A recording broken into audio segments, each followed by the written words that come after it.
Exercise 5.4 का ये रहा 45वां प्रश्न। किसी समांतर श्रेणी के प्रथम n पदों के योग को Sn से निरूपित करते हैं।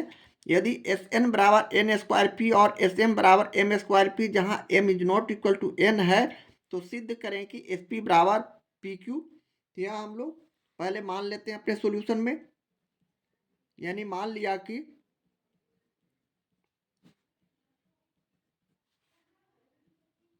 प्रथम पद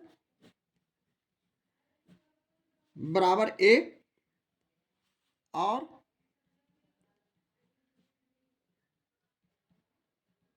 सार्व अंतर, या जिसे हम पदांतर भी कहते हैं, सार्व अंतर बराबर डी है। तो हम प्रश्न से लिखेंगे, इसलिए प्रश्न से हमें Sn का मान मालूम है, क्योंकि Sn बराबर प्रश्न में n स्क्वायर पी दिया हुआ है। अब यहाँ Sn का वैल्यू निकालेंगे, यानी n/2 बटे n/2 2a प्लस यहाँ n-1 करेंगे इंटू डी, हमारे पास बराबर n स्क्वायर पी है। इसे हम अगले स्टेप में n रहने देते हैं 2a प्लस n में d से गुना किया, या इसे इसी तरह रहने देते हैं n-1 इंटू डी बराबर n स्क्वायर पी, और ये दो को हम राइट हैंड साइड ले जा रहे हैं, गुने 2 हो गया। अब अगले स्टेप में हम इसे इस तरह भी लिख सकते हैं, यानी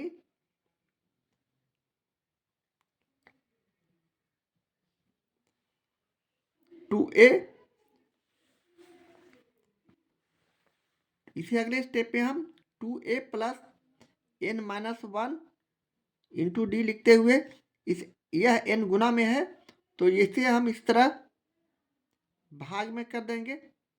यहाँ गुना करने पर 2n स्क्वायर पी हो गया बटे n। इसे हम एक n काट देते हैं, तो इसे हम 2np भी लिख सकते हैं, है ना। 2n है, इस पर एक n कट गया तो हम यहाँ 1 लिख सकते हैं, यानी 2np। इसे हम समीकरण फर्स्ट मान लेते हैं। उसी प्रकार हम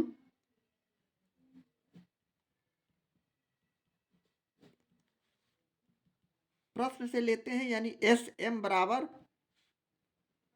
m स्क्वायर पी। उसी तरह हम इसे Sn के फॉर्म में लिखते हैं, तो m/2 इंटू 2a प्लस यहाँ m-1 इंटू डी करेंगे, जबकि इसका मान m स्क्वायर पी दिया हुआ है प्रश्न से। अब हम इसे अगले स्टेप में उसी तरह m रखते हैं 2a plus m-1 into D करते हुए, यहाँ हम m स्क्वायर पी में ये 2 का इधर आया राइट हैंड साइड तो गुना कर देंगे, और यहाँ से पुनः हम उसी तरह 2a plus m-1 into D करते हुए हम इसे उसी तरह m स्क्वायर पी को गुना किए तो 2m स्क्वायर पी बटे m हो जाएंगे यहाँ राइट हैंड साइड में उसी तरह, और m और m को काट दिए तो 1m, यानी 2mp हमारा जो बचा, इसे हम समीकरण सेकंड मान लिए। अब हम समीकरण फर्स्ट और सेकंड को एक दूसरे से घटाते हैं, तो लिखेंगे समीकरण फर्स्ट और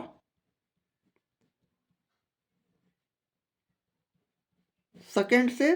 समीकरण फर्स्ट हमारा 2a plus n-1 into D बराबर 2np है। उसी तरह समीकरण सेकंड हमारा 2a plus m-1 into D है, इक्वल टू 2mp। इसे आपस में हम घटाते हैं तो चिन्ह का परिवर्तन सबसे पहले, यानी माइनस माइनस और यहाँ माइनस, यहाँ हम 2a और 2a इक्वल संख्या विपरीत चिन्ह देखते हुए इसे एक दूसरे से काटते हैं। हमारा संख्या n-1 इंटू डी नीचे बच जाएंगे, तो इसे हम n-1 इंटू डी लिखे, और ये माइनस यहाँ चला गया तो माइनस यहाँ लिखते हुए इसे हम m-1 इंटू डी करेंगे। उसी तरह 2np, और ये माइनस यहाँ चला गया तो 2mp। इस तरह लिखते हुए अगले स्टेप में हम यहाँ डी कॉमन लेते हैं इसमें। तो हमने डी यहाँ कॉमन लिया तो हमारे पास संख्या बच गया n-1 और माइनस m+1 इक्वल टू, यहाँ हम 2p कॉमन ले रहे हैं तो यहाँ हमें संख्या बच गया n-m। इसी तरह यहाँ से अब हम लोग इस -1 और ये +1 को हटा देते हैं तो हमारे पास संख्या फाइनली इस तरह बच जाएंगे, यानी D n-m equal to 2p n-m। इसे हम अगले स्टेप में डी का मान निकाल सकते हैं, इसलिए D equal to 2p n-m हमारा राइट हैंड साइड में है और लेफ्ट हैंड साइड में ये डी जो गुना है ये हमें भाग में हो जाएंगे और इसे एक दूसरे से काट देंगे तो डी का मान हमारा 2p बच गया। अब हम इसी प्रकार डी का मान समीकरण फर्स्ट या सेकेंड में रखकर ए का भी मान निकाल सकते हैं। तो हम लिखेंगे समीकरण फर्स्ट में डी का मान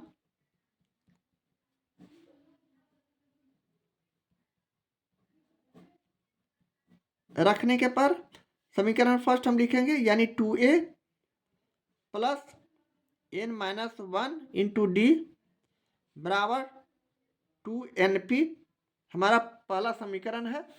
अब यहाँ से हम लोग डी का मान रखेंगे इसमें और 2a प्लस n-1 इंटू यहाँ डी का मान हम 2p रखते हैं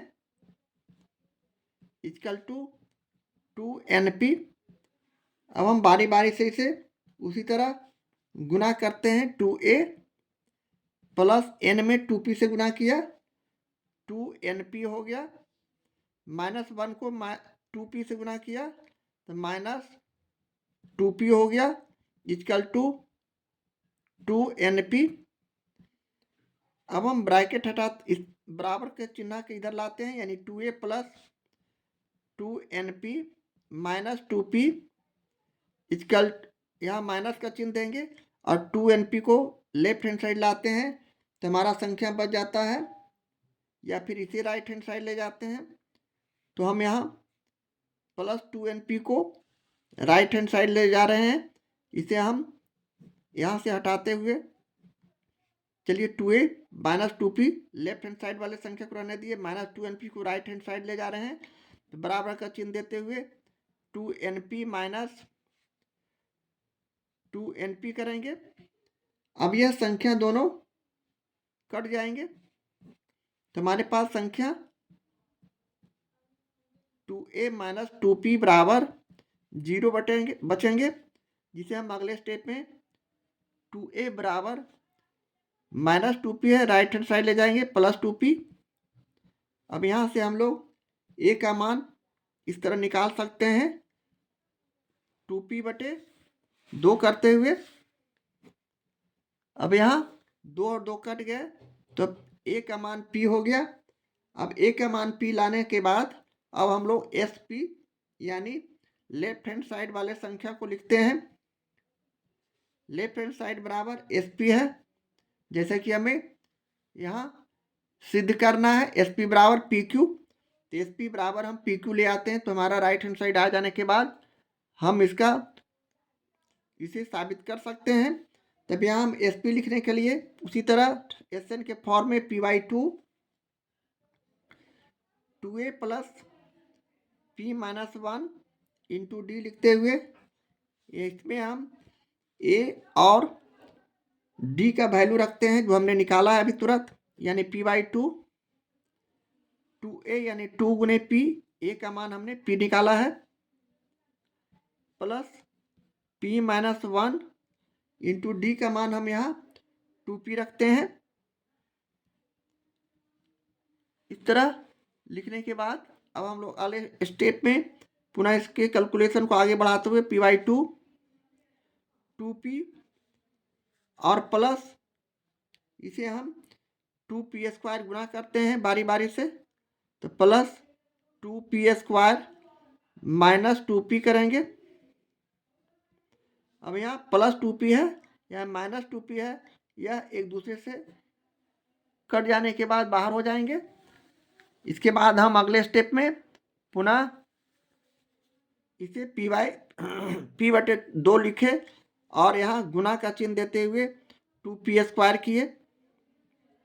अब ये एक दूसरे से ये 2 और 2 कट गए, p² और p को गुना कर देने के बाद हमारा जो रिजल्ट आया pq आ गया। इसलिए अब हम लिख सकते हैं, इसलिए left hand side equal to right hand side यानी SP इक्वल टू PQ, और यही हमें साबित करना था। इस तरह हम प्रश्न 45 का सॉल्यूशन करते हैं। एक्सरसाइज 5.4 का ये रहा 46वां प्रश्न। प्रथम वर्ष में एक आदमी की आय 30,000 इकाई दाएं सैकड़ा हजार 10,000 लाख यानी 3 लाख रुपया है और वह अगले 19 वर्षों तक 10,000 रुपया प्रति वर्ष की दर से आय में वृद्धि प्राप्त करता है, तो उसके द्वारा 20 वर्षों में प्राप्त कुल राशि ज्ञात कीजिए। तो यहाँ प्रथम पद ए का मान हमें प्रश्न में दिया हुआ है जो कि 3 लाख है, जबकि कॉमन डिफरेंस जिसे हम डी से सूचित करते हैं 10,000 है। पदों की संख्या जिसे हम n से सूचित करते हैं 20 वर्ष है, तो हमें S20 का मान निकालना है। उसके द्वारा 20 वर्षों में प्राप्त कुल राशि ज्ञात करें यानी योगफल योग निकालना है। तो चूंकि हमारे पास सूत्र है SN का, SN बराबर n/2 2a plus n-1 into D. यहाँ हम SN की जगह S20 निकालेंगे और सभी जगह n की जगह 20/2 लिखे और 2 गुने a का मान यहाँ हम 3 लाख रखेंगे प्लस n का मान यहाँ हम उसी तरह 20 रखेंगे, 20-1। d का मान यहाँ 10,000 रखते हुए हम इसका कैलकुलेशन को आगे बढ़ाएंगे, यानी हम 2 से काटेंगे तो ये 10 हो जाएंगे, यानी इसे हम 10 और यहाँ 3 में 6 से गुना करके 1 2 3 4 5 0 देते हुए प्लस यहाँ 20 में से 1 गया तो 19 और गुने 10,000 से इसे गुना कर देंगे और अगले स्टेप पे हम इसे इस तरह लिख सकते हैं, यानी 10 यहाँ हम प्लस 19 में से गुना करते हैं तो 19 पर 1 2 3 4 0। अब इसे हम 10 गुने इसे हम जोड़ते हैं तो हमारा 79 पर 1 2 3 4 शून्य हो जाएंगे, 1 2 3 4 1 2 3 4 और 60 होना जोड़े तो 69 79। अब यहाँ इसे हम गुना करते हैं तो फाइनली हमारा रिजल्ट 4 पर 1 शून्य हो जाएंगे, इतना रुपया, और यही हमारा आंसर हो जाएगा, यही हमारा सॉल्यूशन है। इस तरह हम प्रश्न 46 का सॉल्यूशन करते हैं।